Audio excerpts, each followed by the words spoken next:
Hi my dear students and friends, मैं आपका Ravi sir और हम आपका अपने इस Ravi institute chemistry and biology channel पर स्वागत किया करते हैं। तो मेरे प्यारे बच्चों और साथियों, कल के लेक्चर्स में हमने क्या किया था, आपको श्वसन तंत्र और श्वसन की क्रिया विधि का मैंने क्या किया था, आपको एक ओरल फुल एक्सप्लेनेशन दिया था और आई होप उसे आप पूरा समझे होंगे। और मैंने कहा था उसकी एक बढ़िया सी आप रफ में नोट्स बनाइएगा और आज हम आपको उसकी नोट्स देने जा रहे हैं। तो आज आप अपने जो नोट्स बनाया हुआ होगा उसको और इस नोट्स का मिलान कीजिएगा और देखिएगा बढ़िया से। और जो बच्चे डायग्राम बढ़िया बना रहे होंगे जान लीजिएगा वो बायोलॉजी के बेस्ट स्टूडेंट हैं, क्योंकि विदाउट डायग्राम जान लीजिए बायोलॉजी का उतना आनंद आता नहीं है, ये भी आप ध्यान दीजिए। तो अब हम बात किया करते हैं सबसे पहली चीज, आज आपको पहले हम बताएंगे श्वसन तंत्र की संरचना और फिर श्वसन की क्रिया विधि। तो ये सेशन बहुत इंपॉर्टेंट होने वाला है, इसे आप लोग बहुत ध्यान से देखें। तो अब हम यहां पे लिख रहे हैं, ध्यान दीजिएगा, श्वसन तंत्र की संरचना, स्ट्रक्चर्स ऑफ रेस्पिरेटरी सिस्टम। चलिए ध्यान से देखिए सब लोग। मनुष्य के श्वसन तंत्र के अंतर्गत जो आने वाले प्रमुख अंग हैं, मैंने उसकी आपको नोट्स दे रखा है। कौन कौन से अंग हुआ करते हैं, उसमें सबसे पहला अंग क्या हुआ करता था आपका, अगर श्वसन तंत्र के अंतर्गत आने वाले अंग हुआ करते थे तो सबसे पहले आपको मैंने बताया था नासा छिद्र। नासा छिद्र के बाद दूसरा आपको बताया गया था नासा गुहा। क्या बताया गया था राजू? नासा गुहा। और तीसरा आपको मैंने बताया था कंठ। कंठ के पहले अगर आप लोग जानना चाहते हो तो उसको ग्रसनी भी कहते हैं, लेकिन आप कंठ लिखे हो तो कंठ ही रहने दो। और फिर चौथा मैंने आपको बताया था श्वास नली। क्या बताया था? श्वास नली या श्वास नाल भी इसको कुछ कहते हैं। पांचवा हुआ करता है श्वसनिकाएं। पांचवा क्या हुआ करता है? श्वसनिकाएं। और छठा हुआ करता है फुफ्फुस या फेफड़ा, चाहे जो समझिए इसको, फुफ्फुस या क्या होता है? फेफड़ा। और सातवां हुआ करती है आपकी कूपिका या वायुकोश। क्या हुआ करती है? कूपिका या वायुकोश। इस चीज को आप ध्यान दीजिए, कूपिका या क्या है? वायुकोश। और आठवां हुआ करता है आपका डायाफ्राम या पसलियां एवं पसलियां। पूरा जानिए, डायाफ्राम उसी से ही बनता है, पसलियों से ही आपस में मिलने से ही आपके डायाफ्राम का क्या होता है? निर्माण होता है। तो मेरे डियर स्टूडेंट्स, इतना तो आपको समझ में आ गया होगा कि मनुष्य के श्वसन तंत्र के अंतर्गत जो आने वाले पार्ट होते हैं उसमें कौन कौन सा होता है? नासा छिद्र, नासा गुहा, कंठ, श्वास नली, श्वसनिकाएं, फेफड़ा या फुफ्फुस, और फिर क्या है? कूपिका या वायुकोश, इसको एल्वोलाई भी कहते हैं, और फिर डायाफ्राम या पसलियां। इतने ऑर्गन्स होते हैं। और अब हम आपको थोड़ा थोड़ा सबके बारे में बता देंगे। अभी एक साथ अगर हम सबकी ऐसे पूरी नोट्स लिखा दें जैसे आपकी बुक में लिखा होता है तो थोड़ा बातें क्लियर कम हुआ करती हैं, लेकिन अगर आप अलग अलग हेडिंग करके लिखते हो ना तो वो सबसे बढ़िया तरीका होता है और वो हम ही आपको अपनाएंगे भी। ये तरीका जान लीजिए। तो बढ़िया तरीके से इसको समझने का प्रयास कीजिए। और अब आइए ध्यान दीजिए हमारी बात को। सबसे पहला पार्ट हम लिखेंगे यहाँ पे नासा छिद्र। क्या लिखेंगे राजू? नासा छिद्र। अब कल हमने आपको बताया हुआ है सारी बातें, ध्यान दीजिए, देखिए ध्यान दीजिए। यह श्वसन तंत्र का या श्वासोच्छ्वास तंत्र का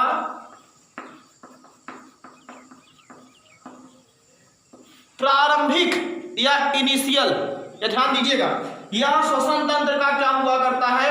प्रारंभिक भाग होता है। They are initial part of respiratory system. जो ध्यान दीजिएगा, अगर आपने डायग्राम कल बनाया हुआ था तो उस डायग्राम को याद करिए थोड़ा सा। तो इस तरीके से आपने ये डायग्राम बना रखा है पूरा। ये अगर आपने उस डायग्राम की बात कर रखी है तो यहां से ही ये पूरा क्या हुआ करता है? आपका ये पार्ट है पूरा, ये ध्यान दीजिए, यही शुरू हुआ है, यहां से ही आपका क्या हुआ करता है? नासा छिद्र है। तो अब यहां से आप क्या कर सकते हो, समझा सकते हो, यह श्वसन तंत्र का प्रारंभिक भाग होता है जो ऊपरी होंठ के पार्श्व से या समीप से एक एक पार्ट समझाएंगे। छिद्र के रूप में खुलता है, बस।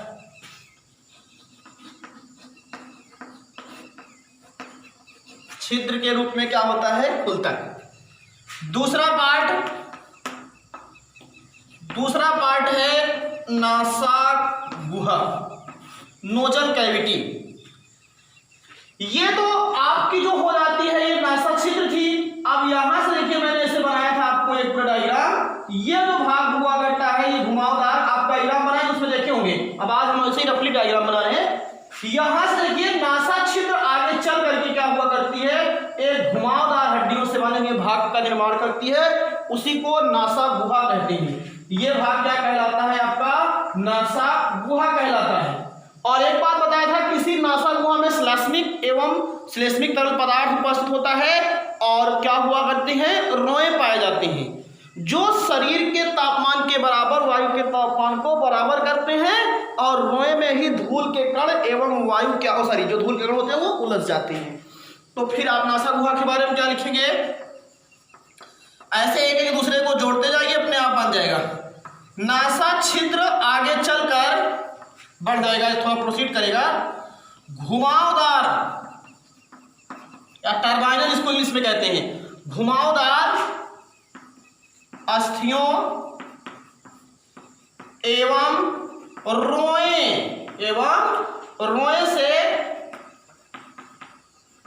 निर्मित भाग का निर्माण करता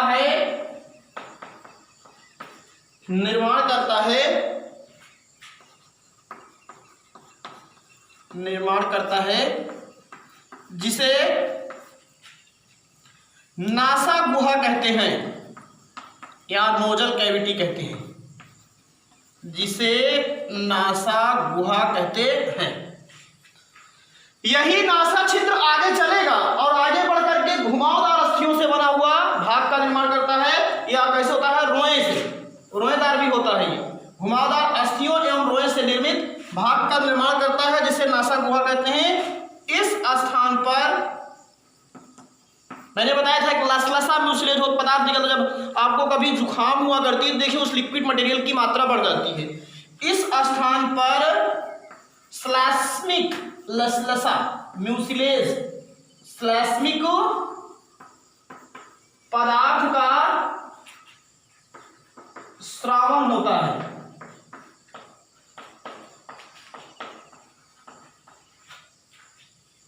जो वायु के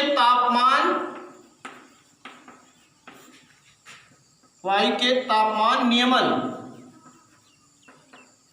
कंट्रोल, तापमान नियमन या नियंत्रण कर दी क्या? नियंत्रण में सहायता करता है। ये टेम्परेचर को कंट्रोल करता है। इतनी चीज बता दिया मैंने दो के बारे में, नासा छिद्र और कौन सा हो गया? नासा गुहा। दो पार्ट हो गए। यह श्वसन तंत्र का प्रारंभिक भाग होता है, जो ऊपरी होंठ के ऊपर दो छिद्र के रूप में क्या होता है? खुलता है। और अभी सबसे पहले वायु कहां प्रवेश करती है? नासा छिद्रों में ही प्रवेश करती है। और फिर क्या बताया दूसरा? नासा गुहा।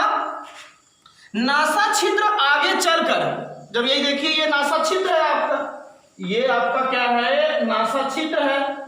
ये नोजल पोर है आपका। अब यही आगे चल करके क्या होता है? घुमावदार हड्डियों से बने हुए भाग का निर्माण करता है। और उसी को ही हम लोग क्या कहते हैं? नासा गुहा कहते हैं।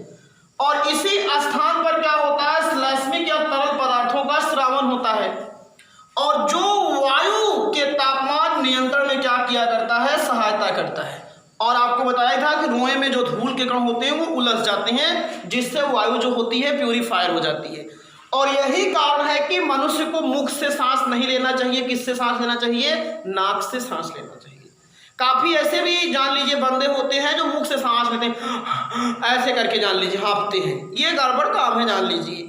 आप मुंह से सांस ले रहे हो तो यहाँ कौन सा कर रोए हैं जो उलझ जाएंगे धूल के कण। सारी प्योरीफाइड एयर आपके अंदर न जा करके प्योरीफाइड एयर जाएगी और आगे चल करके आपको विभिन्न प्रकार की श्वसन संबंधित बीमारियां होती हैं। तो अगर आपसे कोई कहे मुख से सांस नहीं लेना चाहिए तो क्यों?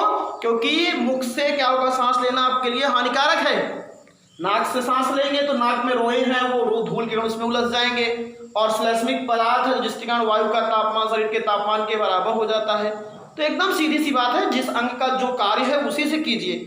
अभी आप आंख से कह दीजिए हम देखने का बजाय क्या करेंगे, सूंघने का काम करेंगे, तो ऐसा नहीं होता है। इसीलिए अगर आप स्टूडेंट लाइफ में हैं तो अभी आप पढ़ने का काम कीजिए। इधर उधर घूमने और टहलने वाला काम अगर जो बच्चे करते हैं तो फिर वो जो जब आपके रेस्ट करने का टाइम आता है और जब आपको आनंद करने का टाइम आता है तो उस टाइम फिर आप पढ़ाई नहीं कर सकते। इसीलिए मैं मानता हूं कि student life is a best life.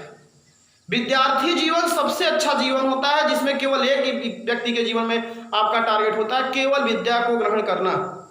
तो अगर आप ऐसा कर रहे हैं जान लीजिए तो मेरे हिसाब से आपसे बढ़िया कोई है नहीं अभी। और कुछ मत कीजिए, फ्यूचर नहीं केवल प्रेजेंट देखिए, फ्यूचर अपने आप सही हो जाएगा। ये दिमाग में बैठाइए सब लोग बस।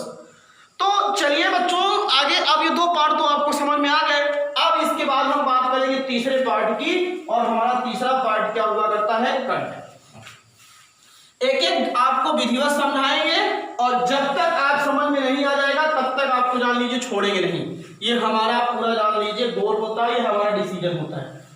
चलिए आप समझिए बढ़िया तरीके से बस, और मजा आता है तो आप कमेंट किया करो, लाइक किया करो और अपने फ्रेंड्स के बीच में शेयर किया करो, जो आपका भी कुछ उत्तरदायित्व होता है। तीसरे पार्ट की हम बात किया करते हैं, ध्यान दीजिए। अगर आपको लिखना है तो कंठ तो लिख दे रहे हैं, पहले हम इसमें तीसरा पार्ट, चलिए अब वो तो हेडिंग इसलिए लिखें ताकि आपको मालूम होता रहे। कंठ लिखेंगे, लेकिन इसके पहले थोड़ी सी हम बात बताते हैं कि आपको मैंने बताया था कि यही जो नासक गुहा होती है आगे चल करके एक कीप नुमा भाग का निर्माण करती है और उस कीप नुमा भाग को क्या कहते हैं, ग्रसनी कहते हैं, नासोफेरेंस कहते हैं। नासा गुहा आगे चल करके क्या हुआ करती है, एक कीप नुमा भाग का निर्माण करती है और उस कीप नुमा भाग को ही क्या कहा किया करता है, एक तरीके से ये जो कीप नुमा पार्ट है इसी को ग्रसनी कहती है। और ग्रसनी के जस्ट नीचे क्या हुआ करता है, कंठ होता है। और कंठ के नीचे आपको मैंने बता रखा है डायग्राम में क्या हुआ करती है, श्वास नली। श्वास नली के ऊपर मैंने ऐसे ऐसे आपको बताया था, ऐसे छोटे छोटे क्या हुआ करते हैं, इस पे पाउचेस ऐसे हुआ करते हैं उपास्थियों से बने। और ये फिर यही श्वास नली जब आगे जाती है तो ऐसे ये विभाजित हो जाती है और ये विभाजित होकर के आपकी क्या हुआ करती है, जो दोनों आपके लंग्स हुआ करती हैं उन दोनों लंग्स के अंदर ये क्या हुआ करती है, चली जाती है। और यहाँ पे ही आपका क्या हुआ करता है, ये इस तरीके से हार्ट रहा करता है और ये पूरा आपका क्या हुआ करता है, थोड़ा देखिए रफली बना रहा हूँ, कल हमने डायग्राम बहुत अच्छा बनाया था, आप उसको देख सकते हो। तो ये पूरा आपका हुआ करता है, तो ये श्वास नली हो जाती है। और अब हमको पढ़ना किसके बारे में है, ग्रसनी। तो नासा गुहा क्या हुआ करती है, यही आगे चल करके क्या होती है, एक कीप नुमा भाग का निर्माण करती है जिसे ग्रसनी कहते हैं। तो थोड़ा ध्यान दीजिएगा, आगे यहाँ लिखना पड़ रहा है मेरे को, भले हेडिंग कंठ का है लेकिन लिखेंगे उसको जरूर। नासा गुहा, देखिए आगे बढ़ते जाइए बस, केवल आगे बढ़कर एक कीप नुमा पाइप लाइक, ठीक है, कीप नुमा संरचना का निर्माण करती है, संरचना का क्या करती है, निर्माण करती है, जिसे ध्यान दीजिएगा, जिसे कंठ कहते हैं, सॉरी जिसे ग्रसनी कहते हैं, जिसे क्या कहते हैं, ग्रसनी। अब आप समझिए हमारी बात को केवल बस, ये जो आपका ये क्या हुआ करता है, ये आप ध्यान दीजिएगा, यही जो नासा गुहा है ये आगे चल करके कीप नुमा पार्ट का, ये तो मुख गुहा होती है, यहाँ से बकल कैविटी से आती है ये। तो ये जो पार्ट बन रहा है इसी को ग्रसनी कहते हैं। और फिर आप देखिए, अब आपको समझाना किसको है, कंठ को, और ये चीज किसको समझाना है, कंठ को। तो इस ग्रसनी और श्वास नली, ऊपर क्या है ग्रसनी और नीचे क्या है, श्वास नली। तो ग्रसनी और श्वास नली के समझिएगा, मतलब कि जो फेरेंक्स होती है वो ट्रैकिया होता है, इसके मिलने से क्या हुआ करता है, एक आप क्या क्या कह सकते हो कि कोसनुमा संरचना का निर्माण होता है। कोस माने होता है थोड़ा सा घेरा नुमा। ये जो आप देख रहे हो यही आपको कह सकते हो कि ग्रसनी और श्वास नली के आपस में मिलने से या श्वसनीय ग्रसनी एवं श्वास नली आपस में मिल करके एक क्या करती हैं, कोसनुमा भाग का निर्माण करती हैं, जिसे हम क्या कहा करते हैं, कंठ। कंठ ये जो आपका बना हुआ है, जहां से हमारी आपकी आवाज आती भी, पकड़ लीजिए तो आवाज नहीं आती है आपकी, ये दिमाग में रख लीजिएगा। तो वही क्या होता है, समझिएगा एकदम, जब तक तोड़ेंगे नहीं तब तक छोड़ेंगे नहीं, एकदम दिमाग में बैठा लीजिएगा। हम आपको एकदम समझा के छोड़ेंगे तभी आप जाइएगा आगे। ग्रसनी और श्वास नली के आपस में मिलने से क्या होता है, एक कोस लाइक स्ट्रक्चर का निर्माण होता है, जिसे वाक कोष कहते हैं। और उस वाक कोष का एक नाम और होता है, मैंने बताया था, स्वर यंत्र या कंठ कहते हैं। और यहीं से हमारी आपकी आवाज आती है। जिसका जितना प्यारा कंठ होता है उसकी उतनी ही प्यारी आवाज हुआ करती है। ब्रेन आदेश देता है तो स्वर यंत्र की उपास्थियों पर कंपन होता है, और वो कंपन फिर क्या होता है, जब वहां पे जैसे भी गिटार बजाते हो तो एक छोटा सा ऐसे मार दीजिए तो आवाज आती है, वैसे वहां कंपन होता है। और वो फिर कंपन जो होता है वो हमारे मुख गुहा में आता है, फिर हमारे दांत और जीभ कैसे आपस में मिलते हैं। अभी जिसकी जीभ सही नहीं होती वो बोल नहीं पाते हैं, जिसके दांत नहीं है वो भी आवाज उनकी स्पष्ट नहीं आती है, और फिर वो वहां से कंपन होता हुआ आएगा आपके दोनों ऊपरी होंठ से, और फिर आपकी वॉइस बाहर आती है। अगर आप जितना अच्छा आपका कंठ होगा उतनी ही अच्छी आपकी आवाज आएगी। और अगर आपका कंठ जान लीजिए होगा तो कर्कश आवाज होती है, कुछ लोगों की बहुत मीठी आवाज होती है, इतना प्यारा बोलते हैं कि जान लीजिए बगल में जो सुनने वाला व्यक्ति होता है वो किसी भी तरीके से बातें करते हैं तब भी उनको समझ में आ जाया किया करती हैं। तो ये आपका हुआ करता है, इस चीज को समझ में आ गया होगा कंठ। और मैंने एक चीज बताया था कि कंठ के ऊपर क्या हुआ करता है, एक उपास्थियों से बना हुआ अघेरा पाया जाता है, जिसे इपीग्लॉटिस कहते हैं। क्या कहते हैं उसे? इपीग्लॉटिस कहते हैं। ये दिमाग में रखिए। उसको आम भाषा में हम लोग घाटी ढक्कन भी कहा करते हैं। क्या कहते हैं उसको? घाटी ढक्कन कहते हैं, ये जान लीजिएगा। तो इतना हमने पूरा आपको एकदम क्या कर दिया, डिटेल बता दिया किसके बारे में, कंठ के बारे में। अब बच्चों समझिए, कुछ लिखिए, 3 दिन से ही समझा रहा हूँ, समझ में आ जाएगा अपने आप। चलिए लाइन चेंज यहां से कर रहे हैं। देखिए ग्रसनी एवं श्वास नली के मध्य में या आपस में मिलने से कोष के समान बना भाग कंठ या स्वर यंत्र या वाक कोष, जैसे पक्षियों में होता है सिरिंज, पक्षियों में देखो ना होता है जहां से आवाज आती है, मेढक में होता है वो आवाज करता है, वाक कोष कंठ कहते हैं। ये ध्यान दीजिए, इसके ऊपरी भाग पर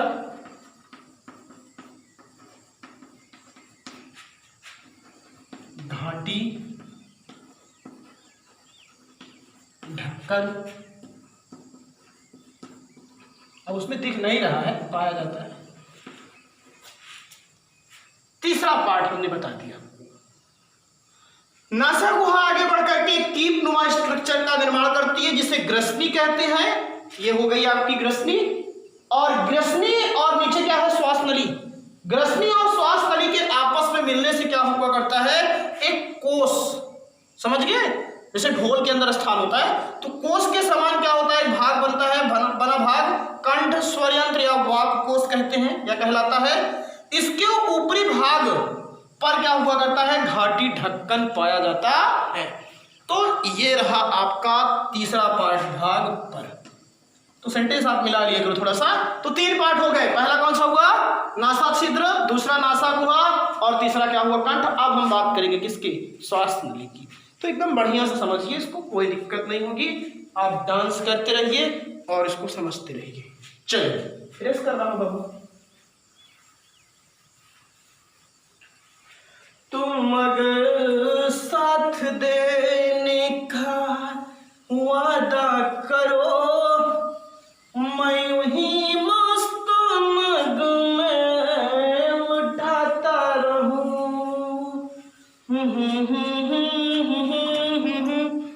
अब चौथा नंबर, श्वास नली। हम तो इसको पहले श्वास नाल कहते थे, नली की बात ही नहीं, ये ध्यान दीजिए।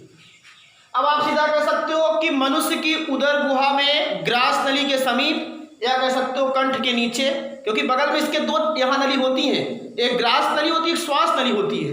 ग्रास नली के द्वारा भोजन जाता है। अगर आप सिचुएशन देखना चाहते हैं तो दोनों ऐसे ही हुआ करती, जान लीजिए ऐसे ही, एक ग्रास नली तो एक श्वास नली।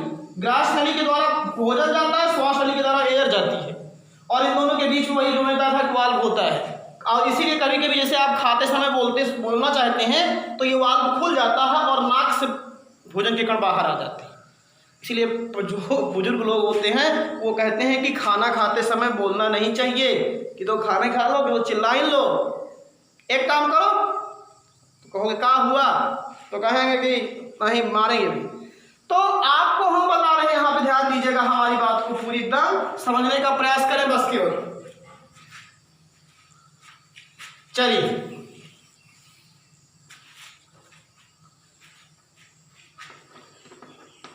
कंठ के नीचे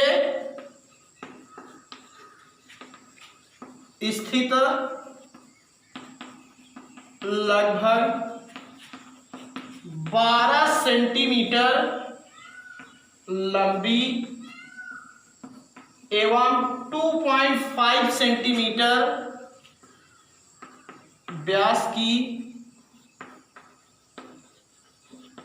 नलिकाकार संरचना को श्वास नली कहते हैं।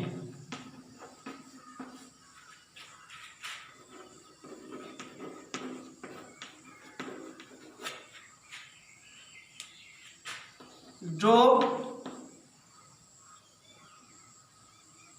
ग्रास नली के समीप पाई जाती है।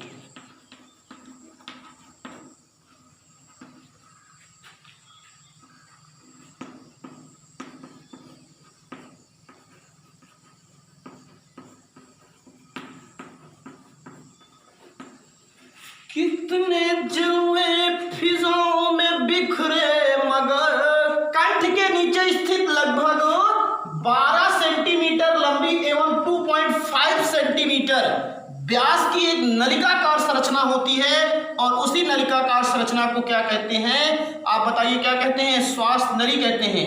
और जो ग्रास नली के समीप होती है, ऐसे एकदम बगल में इसी की ही ग्रास नली होती है, लेकिन हम पढ़ रहे हैं स्ट्रक्चर रिस्पिरेटरी सिस्टम का, इसलिए इसका डायग्राम नहीं दिखाते हैं। अब अगला पार्ट समझेंगे, पहले ध्यान से समझिए। अब जो ये श्वास नली होती है, ये श्वास नली आगे चल करके क्या होती है, दो भागों में बढ़ जाती है, और दो भागों में बढ़ करके एक बाएं फेफड़े में जाती है, ये बाएं फेफड़ा है, और एक बाएं फेफड़े में जाती है। और जब ये बाएं और दाएं फेफड़े में प्रवेश करती है तो इसी को क्या कहते हैं, श्वसनिकाएं। क्या कहते हैं राजू? श्वसनिकाएं। और फिर श्वसनिकाएं जो होती हैं आगे विभाजित होती हैं, प्राथमिक, द्वितीयक एवं तृतीयक श्वसनिकाओं का निर्माण करती हैं। अब ऐसे ये अंदर जाएगी तो ऐसे ये फिर रहेगी यहाँ से, अब ऐसे ये गई प्राथमिक, फिर इससे द्वितीयक, फिर ऐसे तृतीयक, ऐसे पूरे क्या हुआ करती हैं, इसी में पूरा एकदम ऐसे जाल क्या हुआ करती हैं, ये बना लिया करती हैं। ऐसे देखिए एक में बना रहा है, और फिर इसी के ही ऊपर क्या हुआ करता है, यहाँ पर मैंने कल बताया था क्या हुआ करता है, कूपिका या क्या हुआ करती है, वायुकोश हुआ करती है। इस तरीके से प्रत्येक में क्या हुआ करता है, यहाँ पे कूपिका या वायुकोश, ऐसे एक फेफड़े में, ऐसे दोनों फेफड़े में। बात कुछ समझ में आ रहा है ना सब लोग? श्वास नली आगे चल करके विभाजित हो जाती है, और विभाजित होकर के श्वसनिकाओं का निर्माण करती है, और श्वसनिकाएं फिर विभाजित होती हैं, बढ़ती हैं। जैसे एक मेन आती है ब्रांच, अभी जैसे पेड़ देखते हो तो पेड़ में सबसे नीचे एक मेन आता है, तना, फिर उसके बाद उसमें और शाखाएं, फिर और शाखाएं, फिर और शाखाएं, तो एक समझ में आ गया, और फिर उसके बाद उसी पे पत्तियां लगी होती हैं। तो वैसे ही एकदम यहाँ पे भी होता है, प्राथमिक, द्वितीयक, तृतीयक, ऐसे निकली रहती हैं और उन्हीं के ऊपर क्या हुआ करता है, आपकी कूपिका या वायुकोष पाई जाती है। लेकिन कूपिका या वायुकोष पढ़ेंगे, लेकिन उससे पहले फेफड़े के बारे में पढ़ेंगे। तो चलिए, श्वास नली विभाजित होकर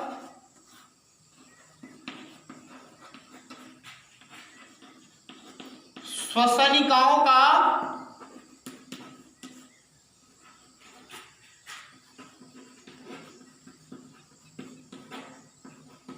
निर्माण करती है। श्वास नली जो होती है यही जब विभाजित होती है तो विभाजित होकर के श्वसनिकाओं का निर्माण करती है, जो दाएं एवं बाएं फेफड़े में प्रवेश कर जाती हैं। दाएं एवं बाएं फेफड़े में क्या हो जाती हैं, प्रवेश कर जाती हैं। फिर आगे, श्वसनिकाएं विभाजित होकर, श्वसनिकाएं जो है ये फिर विभाजित हो जाती हैं। विभाजित होकर, ध्यान दियो, प्राथमिक कामा द्वितीयक कामा तृतीयक, प्राथमिक द्वितीयक कामा तृतीयक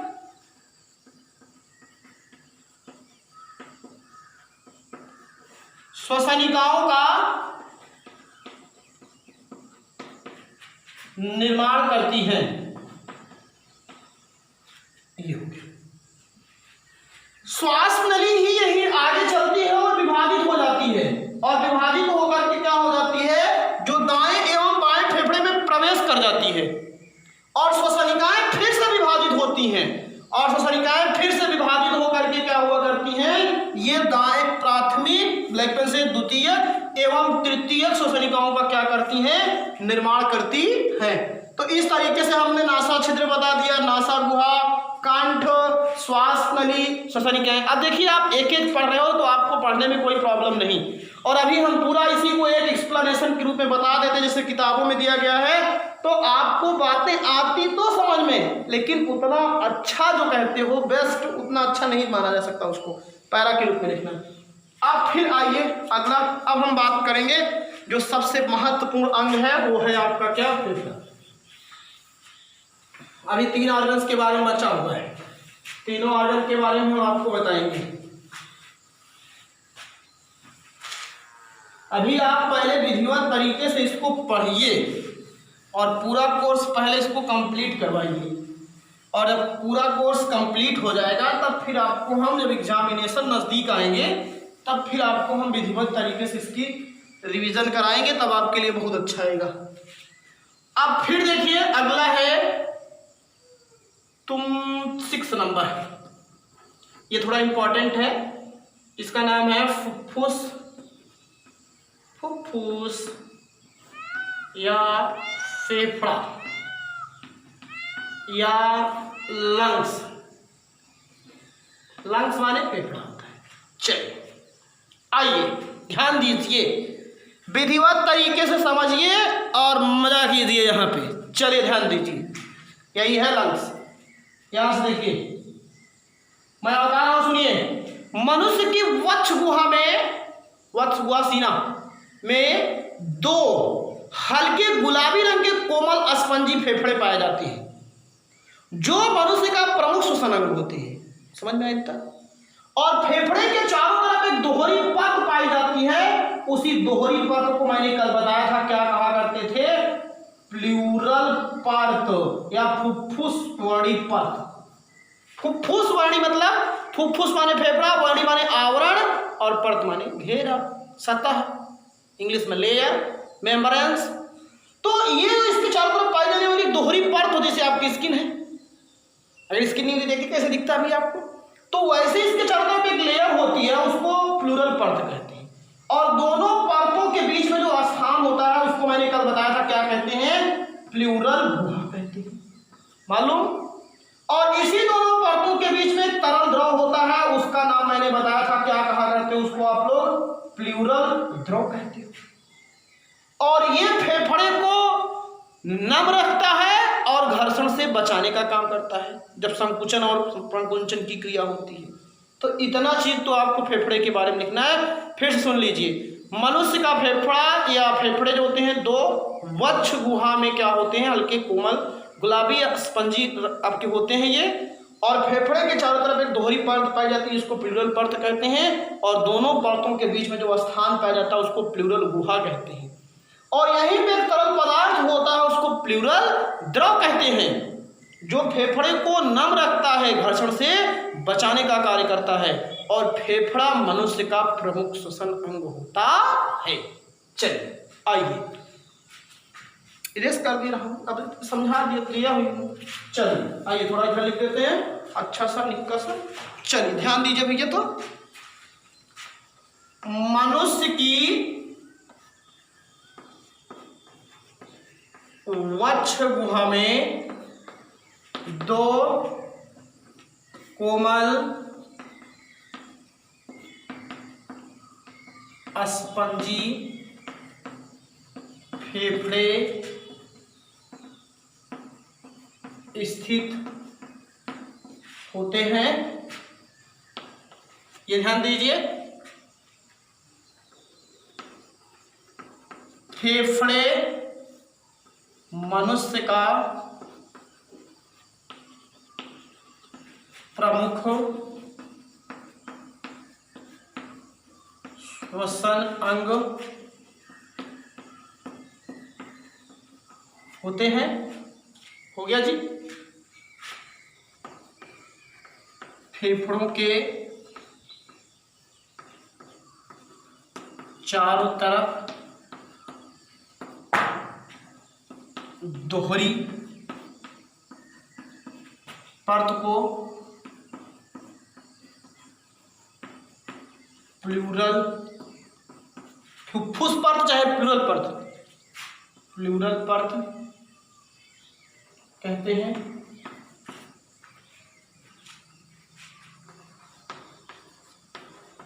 तथा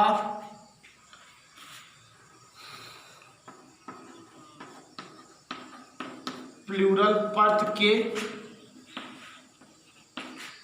मध्य स्थित स्थान को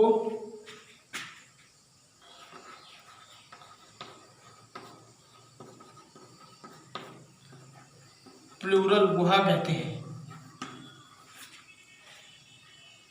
फेफड़े के चारों तरफ पाई जाने वाली परत को प्लूरल परत कहते हैं, तथा इसी के बीच में जो पाया जाने वाला स्थान होता है उसे प्लूरल गुहा कहते हैं। और फिर बहुत इंपॉर्टेंट चीज है, प्लूरल गुहा में पाए जाने वाले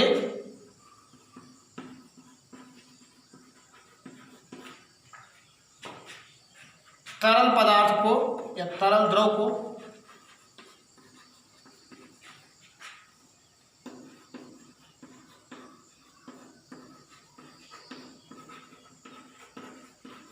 प्लूरल द्रव कहते हैं।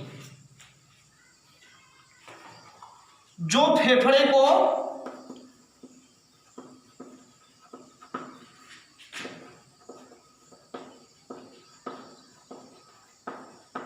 नम रखता है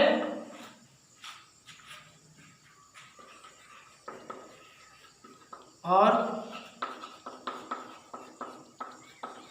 घर्षण से बचाता है। ये हो गया। मनुष्य की वक्ष गुहा में दो कोमल स्पंजी फेफड़े स्थित होते हैं। फेफड़े मनुष्य का प्रमुख श्वसन अंग होते हैं। फेफड़े के चारों तरफ पाई जाने वाली दोहरी परत को प्लूरल परत कहते हैं, तथा प्लूरल परत के मध्य स्थित स्थान को क्या कहते हैं, प्लूरल गुहा कहते हैं। और प्लूरल गुहा में पाए जाने वाले तरल द्रव को क्या कहते हैं, प्लूरल द्रव कहते हैं। तीन चीजें, प्लूरल परत, प्लूरल द्रव, प्लूरल गुहा, तीनों चीजों को कंफर्म कर लीजिएगा आप लोग। तो ये पूरा कॉन्सेप्ट रहा आपका प्लूरल परत और प्लूरल गुहा वाला जान लीजिएगा, और प्लूरल द्रव वाला। और ये फेफड़े को नम रखता है और घर्षण से क्या करता है, बचाता है। और एक चीज आपको बता दें, कभी कभी ऐसा होता है जब वायरस का संक्रमण होता है तो इस प्लूरल द्रव की मात्रा बढ़ जाती है और जिसे वो कहते हैं प्लूरिसिस रोग। क्या कहा करते हैं? प्लूरिसिस रोग कहा किया करते हैं, आम भाषा में इसे फेफड़े में पानी आना कहते हैं। तो ये सब बहुत आगे की बातें हैं, आप जितने छोटे हो उतना हमारा बताना लाजमी है, इतना मिटा रहा हूं। अब आता है कूपिका या वायुकोश।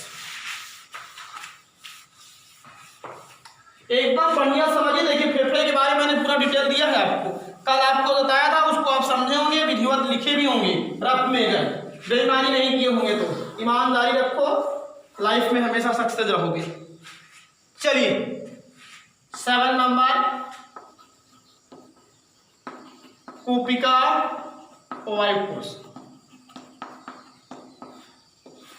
चलिए फेफड़े में पाई जाने वाली क्या हुआ करती हैं, ये मधुमक्खी के छत्ते के आकार की जो संरचना होती है उसी को ही हम लोग क्या कहते हैं? कूपिका या वायुकोश कहते हैं। और एक फेफड़े में क्या होता है? इसकी संख्या 15 करोड़, तो दोनों फेफड़े में कूपिका की संख्या कितनी होती है? 30 करोड़। और फेफड़े के किस स्थान पर वायु भरी जाती है? तो कूपिका में ही भरी जाती है।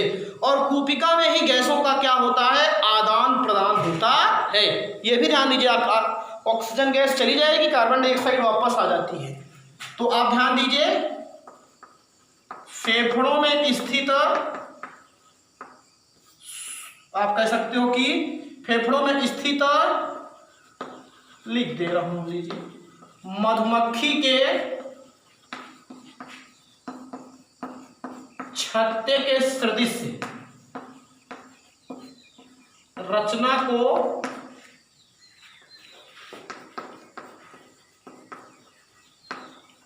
वायुकोश या कूपिका कहते हैं।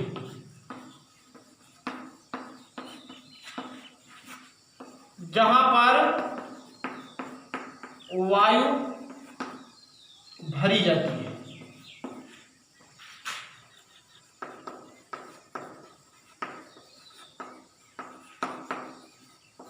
और इनकी संख्या, एक फेफड़े में 15 करोड़, इनकी संख्या लगभग 30 करोड़ होती है। अब आप सोच लीजिए, एक फेफड़े में है, दोनों में 30 करोड़ होती है, एक में, इसे दोनों में लिखवा दिया। इनकी संख्या लगभग फेफड़ों में कितनी होती है? 30 करोड़ होती है। और फिर आगे ये भी हो गया। और फिर आठवां क्या है? डायाफ्राम। ये क्या है? पसलियों एवं अस्थियों से बना हुआ वह भाग जो फेफड़े की सुरक्षा करता है और श्वसन की क्रिया में क्या करता है? सहायता किया करता है, उसी को ही हम लोग क्या कहते हैं? डायाफ्राम कहते हैं। और मनुष्य की जो वक्ष गुहा होती है, इसमें 24 पसलियां पाई जाती हैं और उसी 24 पसलियों के बीच बीच में उपास्थियां होती हैं। तो आप क्या कह सकते हो कि वक्ष गुहा का पसलियों एवं उपास्थियों से निर्मित वह भाग जो फेफड़े एवं अन्य कोमल अंगों की सुरक्षा करता है, उसे हम डायाफ्राम कहते हैं। और यह श्वसन की क्रिया में, ऐसे जब आप फूलते पचकते हो योगा में, तो वो उसको क्या किया करता है? ऊपर नीचे जा करके, अभी इसको बहुत डिटेल समझाया जाता है इंटर में, कौन कौन सी पसलियां ऊपर आती हैं, नीचे जाती हैं, कब डायाफ्राम डम के शेप होता है, ये सब डिटेल 11th की बायोलॉजी में मिलता है। यहाँ तो आप जितना भी बता दे रहा हूँ ना, इतने में खुश रहिए, मस्त रहिए और पढ़िए विधिवत तरीके से। डायाफ्राम वक्ष गुहा का पसलियों एवं उपास्थियों से बना भाग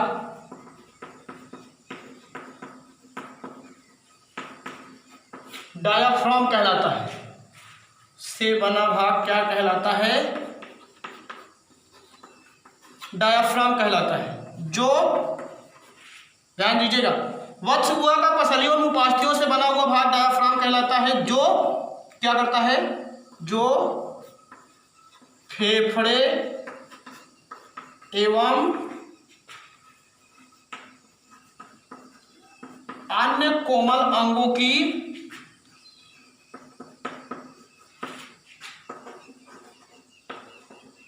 सुरक्षा करता है, सुरक्षा एवं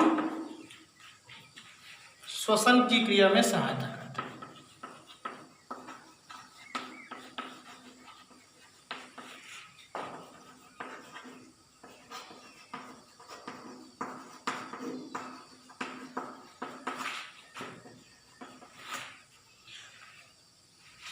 श्वसन की क्रिया में क्या किया करता है? सहायता करता है।